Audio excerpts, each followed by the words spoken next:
Assalamualaikum. Hello everyone. Welcome to my channel. இன்னைக்கு முட்டை gravy recipe எப்படி செய்யலாம்னு பார்க்கலாம்.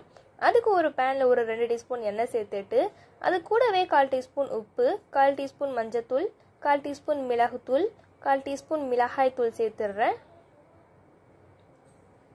அதுக்கு அப்புறமா ஒரு 3 முட்டையை வேக வச்சு இது மாதிரி கட் பண்ணி எடுத்துர்க்கேன். அதையும் சேர்த்துறேன் இது கூட.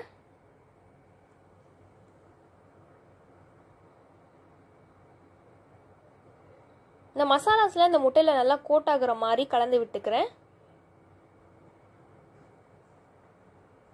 ஒரு 2 நிமிஷம் கழிச்சு இது மாதிரி திருப்பி போட்டுக்கிறேன். 2 சைடும் இது மாதிரி ஃப்ரை ஆயிட்டதுக்கு அப்புறமா எடுத்து ஒரு பிளேட்ல ட்ரான்ஸ்ஃபர் பண்ணிக்கிறேன்.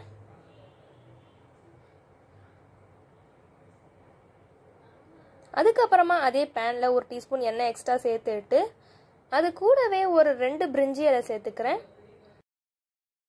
ஒரு 1/2 டீஸ்பூன் பெரிய சீரகம், ஒரு 1/2 டீஸ்பூன் சின்ன சீரகம் சேர்த்துக்கிறேன். அது பொரிஞ்சதுக்கு அப்புறமா ஒரு பெரிய சைஸ் ஆனியனை இது மாதிரி கட் பண்ணி வச்சிருக்கேன். அதையும் இது கூட சேர்த்துறேன்.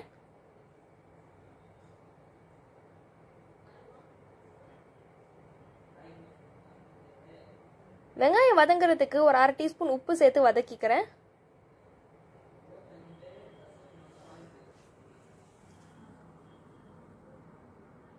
அது கூடவே ஒரு டீஸ்பூன் ஜிஞ்சர் கார்லிக் பேஸ்ட்டும் ஆட் பண்ணி வதக்கிக்கிறேன்.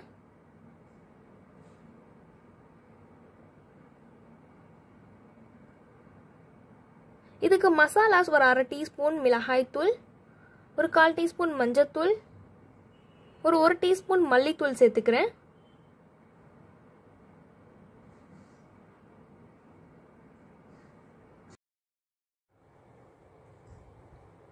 அதுக்கப்புறமா ஒரு மிக்சர் ஜாரில் ஒரு 2 தக்காளி, ஒரு பச்சை மிளகாய் சேர்த்து அரைச்சி இது மாதிரி எடுத்திருக்கேன். அதையும் இது கூட சேர்த்துக்கிறேன்.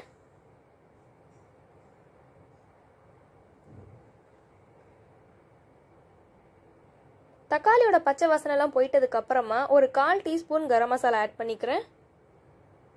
கரம் மசாலா ஃபைனலாக ஆட் பண்ணும்போது அதோட ஃப்ளேவர் நல்லா இருக்கும். அது கூடவே கொஞ்சமாக கஸ்தூரி மேத்தியும் சேர்த்துக்கிறேன்.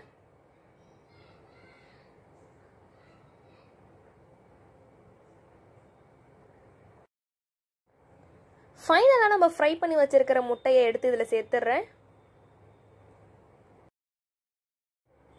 சேர்த்துட்டு ஒரு 5 நிமிஷம் மூடி போட்டு வேக வச்சிடுறேன்.